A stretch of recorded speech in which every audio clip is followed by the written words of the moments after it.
जमशेदपुर शहर के साक्षी स्थित मिल्खीराम रोड में मंगलवार सुबह बिजली के पोल में आग लगने से हड़कंप मच गया। वहीं सूचना मिलने पर दमकल विभाग की टीम तत्काल मौके पर पहुंची और आग पर काबू पाया। जानकारी के अनुसार सुबह करीब 8 बजे अचानक से बिजली के खंभे पर स्पार्किंग होने लगी और कुछ ही मिनटों के बाद खंभे में आग लग गई।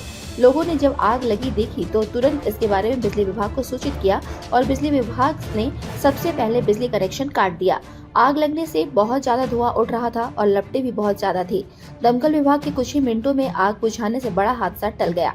मौके पर मौजूद लोगों का कहना था कि जब आग भड़की तो उस समय लग रहा था कि यह किसी दुकान को अपनी चपेट में ले लेगी, मगर समय रहते इसको काबू में किए जाने पर बड़ा हादसा टल गया है।